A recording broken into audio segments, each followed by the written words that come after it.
Pilpres 2024 menjadi ajang pertarungan kaum pecinta NKRI cebong dan kampret bersatu melawan kaum anti-NKRI Bhani Kadrun. Ketua Umum Gerindra Prabowo Subianto kembali menyatakan untuk siap maju sebagai calon presiden atau capres 2024. Sebelumnya, Presiden Joko Widodo juga telah memberikan restunya terkait pencalonan tersebut. Pemirsa, ratusan ulama dan cendekiawan muslim se-Jawa Tengah menggelar ijtima pada hari Minggu 24 Juli 2022. Dalam ijtima itu mereka mendeklarasikan dukungan kepada Gubernur Jawa Tengah Ganjar Pranowo untuk maju sebagai calon presiden 2024 mendatang. Acara deklarasi mendukung Anies Baswedan menjadi presiden 2024-2029 yang digelar Majelis Sang Presiden menyisakan kejanggalan. Deklarasi diselenggarakan di Hotel Bidakara, Jakarta Selatan pada Rabu 8 Juni, sempat diwarnai ketegangan. Kita juga tahu bahwa Pak Anies selama ini memang cukup dominan faktor Islam kanannya. Jadi popularitas dan elektabilitas Anies itu memang terdistribusi kepada pihak dan kelompok-kelompok Islam yang dianggap terasosiasi kanan itu. Kalau Anies misalnya ya, itu bisa dikatakan misalnya kalau kita berbicara polarisasi, yang disebut kadrun itu pasti memilih Pak Anies gitu. Itu bisa disurvei itu sebenarnya. Cuman orang tidak akan mau mengatakan itu. Sehingga 2024 nanti nampaknya kita entah siapapun yang akan maju gitu, entah Anies atau siapapun itu.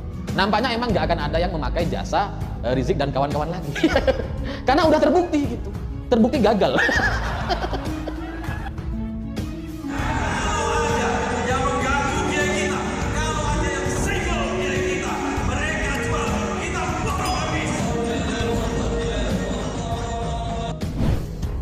Pilpres 2024 nampaknya akan kembali menjadi medan pertarungan kaum pencinta NKRI melawan kaum anti-NKRI seperti Pilpres 2019 lalu.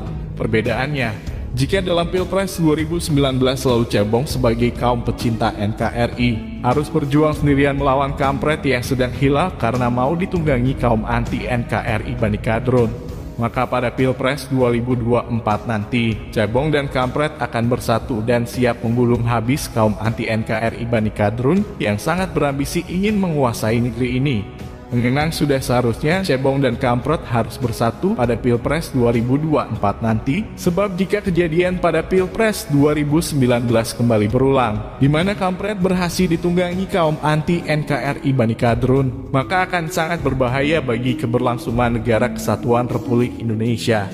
Terlebih pada 2024 nanti, bagi kaum anti-NKRI Bhani Kadrun adalah merupakan momen yang wajib bagi mereka untuk berhasil merebut kekuasaan. Karena bagi mereka, 2024 adalah bertepatan dengan 100 tahun keruntuhan kekhalifahan Turki Utsmani. Sehingga pada momen 100 tahun keruntuhan kekhalifahan tersebut, mereka kaum anti-NKRI itu telah mempunyai agenda besar untuk merebut kekuasaan. Sehingga ambisi mereka untuk kembali menegakkan khalifah di atas bumi Nusantara bisa mereka wujudkan dengan segera.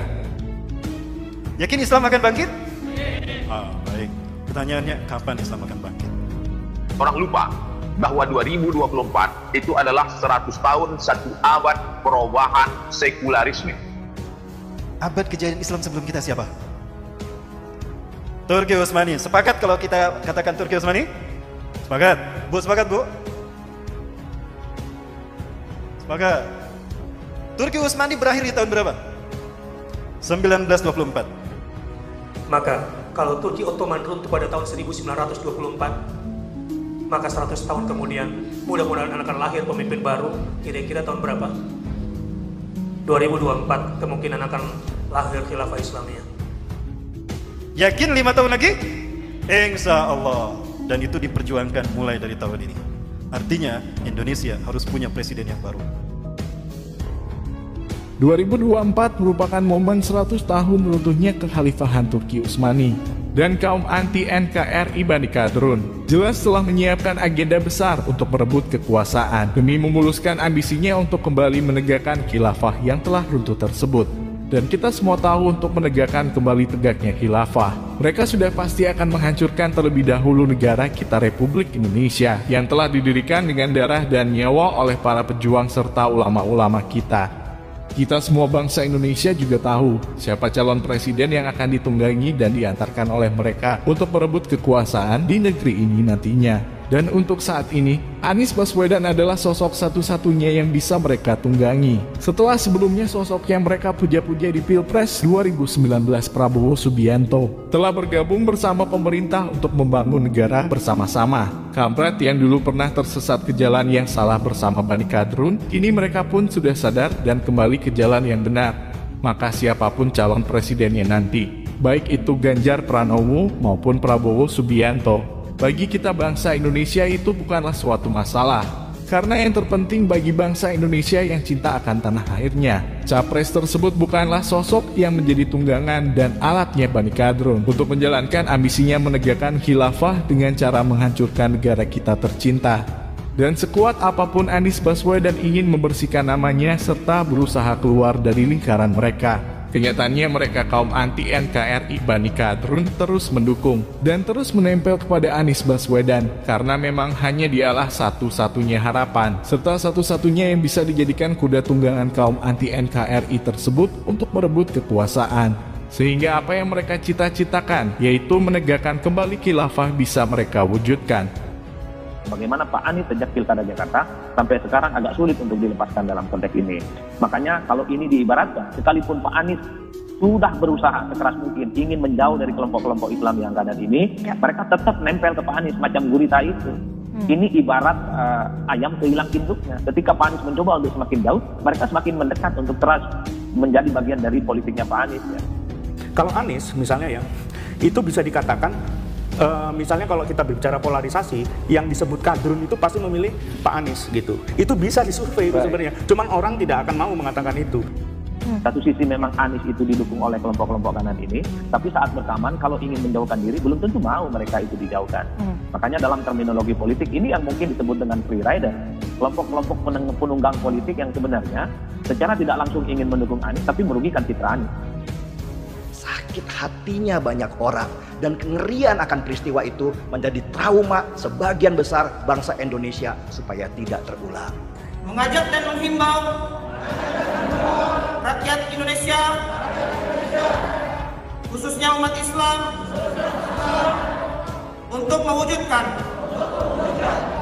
serta memperjuangkan Anies Baswedan.